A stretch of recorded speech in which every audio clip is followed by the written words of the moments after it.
Welcome back, guys. If you enjoy this XI of nations overwhelmed in one position, please leave a like and subscribe. Starting off in goalkeeper, we head over to Slovenia, home to 2 million people. Amongst those 2 million people, two world-class keepers emerged within the same time.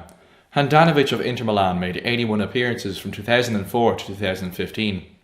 Handanovic had the Slovenian goalkeeper spot on lockdown until the emergence of Oblak in 2014 when he made his mark at Atletico Madrid. Since then, Handanovic has sat in reserve to Oblak, who's now made 26 appearances for Slovenia. It's very unfortunate that the two generational talents from the same nation came around at the same time, as they have to share game time, but I doubt anyone from Slovenia is complaining. In left-back we go over to Scotland, where possibly the best current left-back in football resides. Andy Robertson impressed at Hull and made the step up to Liverpool back in 2017, and has now made 86 appearances for the European champions. Over the past 3 years, Robertson developed into the best left-back in the world. In the same time, Celtic superstar left-back Kieran Tierney came onto the scene and also earned himself a move to Premier League side Arsenal. The two are definitely Scotland's best players, but whatever way it turned out, unfortunately they both play in the same position.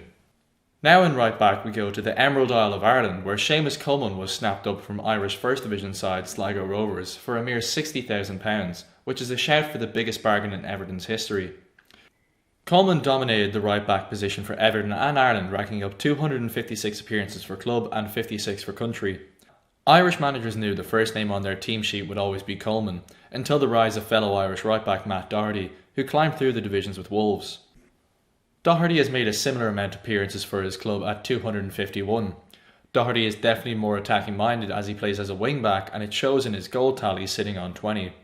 The unfortunate thing is both are the most talented players in the Irish national team, but play in the same position. So much for luck of the Irish. Now in centre-back, a relatively small footballing nation, we have Turkey. This might come as a surprise as their centre-back talent is very recent and very young. We all know Soyuncu of Leicester City, who's shown he is a world-class centre-back this year, but there may be a few Turkish centre-backs you've either forgotten about or don't know yet. This list contains 22-year-old Demiral of Juventus, Ayan of Dusseldorf, Toprak, who's had a great career across the Bundesliga, and 20-year-old prospect Kabak, who's only made 43 club appearances but is already worth €30 million. Considering Turkey only played two centre-backs at any given time, the Turkish manager will be scratching his head every game trying to decide who to start. The only fair way realistically is to draw their names from a hat. Now in central midfield we move over to Croatia. Yes, they might have gotten to the World Cup final in 2018, but previously the last time they even made it out of the group stage of the World Cup was 1998. And in the Euros in the past 20 years, the furthest they've gone is the quarterfinals. That being said, the strength and depth they have in midfield is absolutely stupid. Top of the list there's of course Ballon d'Or winner, 3 times Champions League winner, but also apparently the worst La Liga signing of 2012, Luka Modric.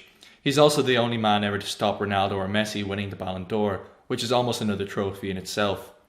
After him there's Barcelona's Ivan Rakitic, Kovacic of Chelsea, Inter Milan's Brozovic, who is probably the most underrated holding midfielder in Europe, and the list goes on. Considering Croatia has a population of about 4 million, I'd say about 2% of Croats are world-class midfielders. Now, since many left mids and right mids alternate sides, I've just made 2 separate winger sections. The first nation of wingers we have Senegal. Of course there's Liverpool star Sadio Mane. The 2019 African World Player of the Year has played 61 times for Senegal, scoring 16, but he isn't the only capable winger from Senegal. Following Mane there's talented wingers like Ismaila Sarr, who funnily enough ended Liverpool's unbeaten season, Keita Baladio and the promising young Diatta of Club Brugge. Senegal surely do produce great wide talent and apparently very nice beaches. On the other wing we stay in Africa but further north in Algeria. There's no doubt who the best winger in Algeria is, and that's Riyad Mahrez of Man City. Mahrez transferred to Man City from Leicester for a record club signing of £60 million. In his time in the Premier League he's contributed to 77 goals at a rate of a goal or assist every 150 minutes, while playing almost a bit-part role at Man City. Rumours have linked Leroy Sané to Bayern, and if this deal were to go through, Mahrez could seamlessly fill the gap. Algeria have other talented wingers that could partner Mahrez on the other wing, like Brentford's Saïd Benrahma, who I've deemed too good for the Championship for a few years now.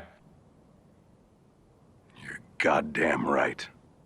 Benrahma seems to finally getting his move up to the big leagues, with many Premier League sides putting in a bid for him.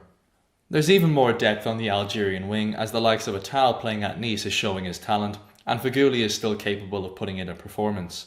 Their country may be 80% desert, but their depth in wingers certainly isn't barren as their land. Finishing off this XI, we have Poland. For a nation that isn't the strongest or known for their great footballing talent, over the past 4 years they know how to make strikers. They all seem to be above 6 foot, but not giants. Not that fast, but not that slow either. Not fantastic with the ball at the feet, but not a weakness in their game. But they definitely know how to find the back of the net. Starting up top for Poland, there's of course Robert Lewandowski, a man that scores goals for fun, averaging 1.1 goals a game over the past 10 years in the Bundesliga.